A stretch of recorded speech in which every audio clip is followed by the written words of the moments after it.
Smo v Furlaniji Julijski krajini, obmejni deželi, kjer meja ni zgolj fizična črta, temveč globok kulturni znak, ki je sestavni del človeškega vsakdana. Ime mi je Katja, stara sem 37 let. Rojena sem 81. leta. Vojne nisem doživela, doživljam pa mejo. Živim v Sovodnjah ob Soči, blizu Gorice, od Slovenije nas pravzaprav loči samo reka. Imam veliko prijateljev na eni in na drugi strani. Poklicna pot me je vodila tudi v Slovenijo, tako da pol svojega časa preživim v Italiji, pol pa v Sloveniji. Mejo doživljam čisto osebno, saj sem italijanska državljanka. Po narodnostni pripadnosti pa sem Slovenka, zato sem predstavnica slovenske manjšine, ki živi v Italiji. Moji otroci so tako kot jaz hodili in hodijo v šolo s slovenskim učnim jezikom, kar se mi zdi nujno. V moji osebni zgodovini sem v mladostniških letih globoko doživljala dejstvo, da nisem bila ne to in ne ono, da so name Italijani gledali nekako kot na Slovanko, in to v negativnem pomenu besede, Slovenci pa kot na Italijanko in tudi v tem primeru z negativne plati, v smislu, da smo se morali zelo potruditi, da so nam zaupali, da smo bili recimo temu kredibilni v očeh ene in druge strani. Sedaj pa vidim, da se je stanje spremenilo. V šolah, ki jih obiskujejo moji otroci, je veliko otrok, katerih starši govorijo italijansko, želijo pa, da se njihovi otroci učijo slovenskega jezika in se tako lažje vključujejo v družbo, hkrati pa to prinaša tudi boljše bodoče možnosti za zaposlitev. Hkrati se vračajo k svojim koreninam, ker so pogosti primeri, ko se starši niso naučili slovenščine, čeprav so imeli dede in pradede, ki so bili Slovenci, oni pa so na prehodu iz ene generacije v drugo izgubili to jezikovno znanje, ne želijo pa, da bi ga izgubili tudi njihovi otroci. Ime mi je Diana, rojena sem v Kopru, v času, ko je bila med Slovenijo in Italijo uradna meja. Vendar ta meja nikoli ni bila ovira za prečkanje in obisk Trsta, kamor smo hodili kupovati stvari v času, ko je bilo v Jugoslaviji še pomanjkanje izdelkov.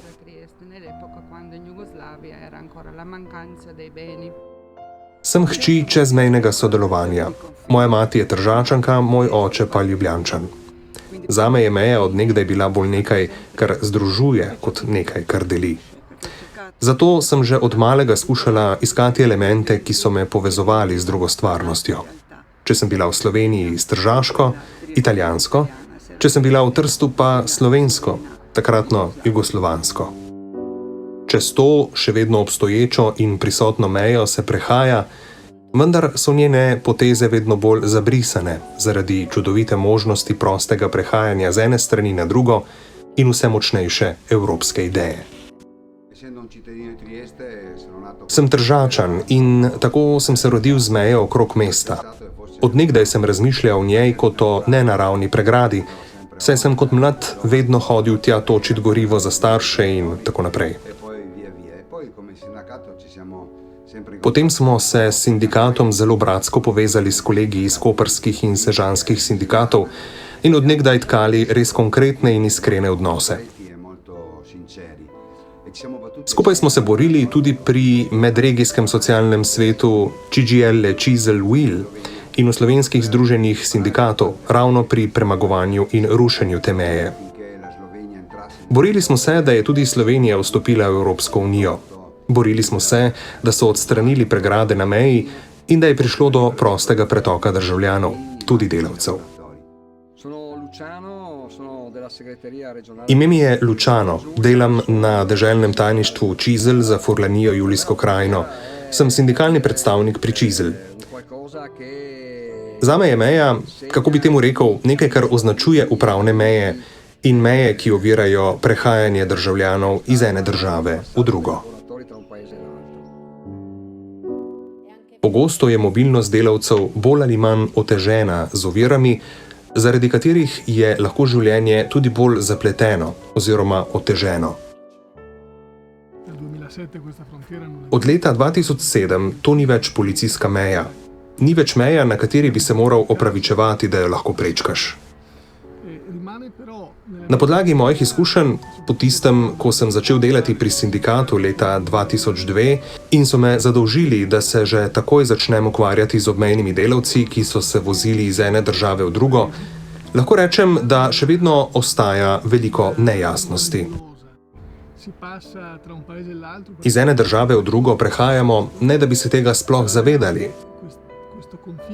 Vendar drži, da je bila ta razmejitev, ta meja, ki ni več policijska meja, upravna meja, ki še naprej obstaja. To je meja med dvema državama, ki imata različni zakonodaji in izgleda, da sta obe državi pozabili, da med njima obstaja promet oseb in da potrebujejo ti ljudje za svoje življenje poenostavitve. Tudi če se odločijo, da bodo živeli v eni državi in delali v sosednji državi.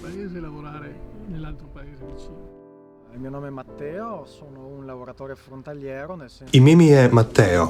Sem čezmejni delavec, kar pomeni, da trenutno živim z družino v Sloveniji, delam pa v Italiji in se dnevno vozim čez mejo v službo. Ta meja zame v bistvu ne obstaja več, odkar je Slovenija vstopila v šengensko območje. Ni več kontrole na mejah, zato je meja zame prisotna samo na oznakah na meji in opozarja na dejstvo, da sem prišel iz ene države v drugo. Meja je občutena, vsaj v mojem primeru, zlasti ko moram reševati administrativne težave povezane z mojim delom, bivališčem oziroma odbitki v zvezi s plačo, oziroma ko moram vložiti prošnjo za vrtec za svojo hči oziroma pridobiti tiste bonitete, ki so avtomatske za nekoga, ki živi in dela v določeni državi. V mojem primeru pa je potrebno vložiti vrsto prošenj in dokaznega gradiva, za pridobitev katerega je potrebno veliko časa in umskega napora, če temu lahko tako rečemo. Sicer pa drži, to je meja, ki je ne zaznavam, razen v zvezi z obrazci, ki jih moram letno redno izpolnjevati.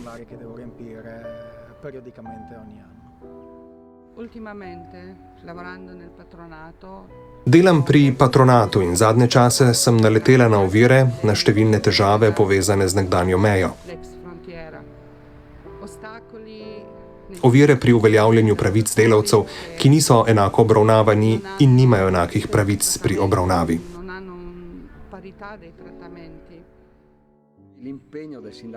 Sindikat si pri projektu Euradria prizadeva odpravljati ovire, da lahko delavci mirno opravljajo vsakodnevno delo na obeh straneh meje.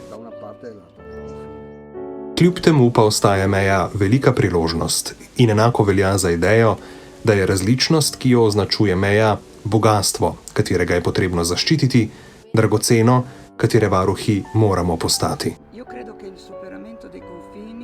Prepričana sem, da je preseganje meja tisto, kar želimo doseči v tej Evropi, o kateri moramo ponovno razmisliti.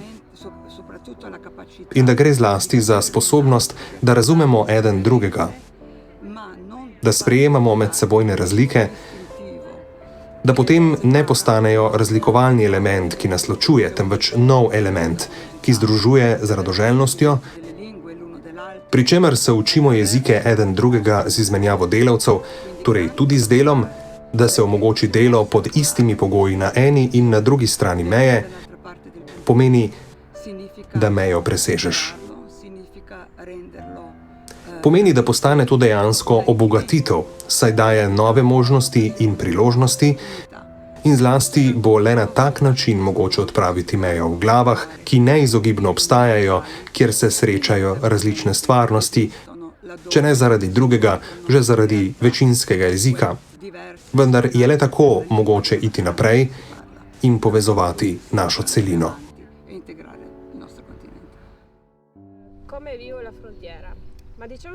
Kako doživljam mejo? Recimo, da se je skozi leta nekoliko spremenila. Mentaliteta je sedaj veliko bolj odprta, morda zato, ker je drugače. To niso sosedje, ampak tudi pri nas imamo prebivalce, ki prihajajo iz drugih krajev in morda lahko rečemo, da se je nesprejemanje premaknilo na druge narodnosti. Drži tudi, da je v vsakem primeru druga generacija ljudi, ki to živijo, končno prepričana, da je temeljnega pomena poznati kulturo in jezik svojega soseda. To je mentalna odprtost, ki ti lahko tudi pomaga, tako glede dela, pa tudi čisto osebno. Zato sem prepričana in upam, da smo v fazi izboljšav. Zagotovo je dejstvo, da smo vsi pod eno zastavo, in sicer zastavo Evropske unije, pomagalo pri tem miselnem preskoku oziroma odpravilo to mentalno zaporo.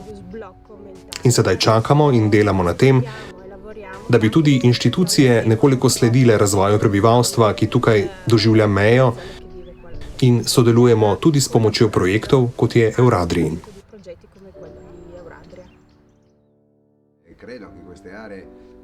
Menim, da so ta obmejna območja lahko tudi zgled za sožitje.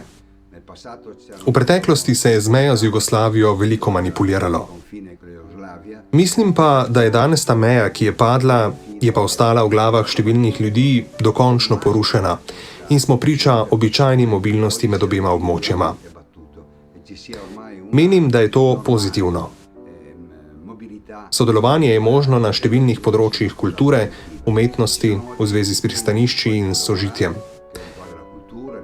Ni naključje, da sedaj na Barkolano prihajajo številni Slovenci, ki v Trst prihajajo, kot se mi pogosto odpravimo v Ljubljano ali Koper, na aperitiv in na druženje s prijatelji.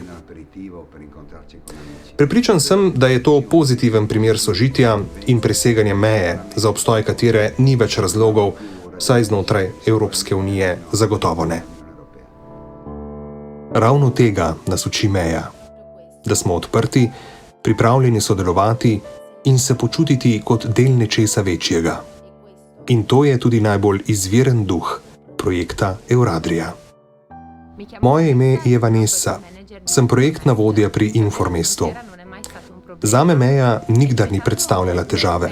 Problem je postala, ko se je začel projekt Euradria, saj sem spoznala vse ovire, ki dnevno pestijo obmejne delavce, in prepričana sem, da jim bomo tudi s tem projektom lahko nudili podporo. Dober dan, buongiorno. Ime mi je Alessia.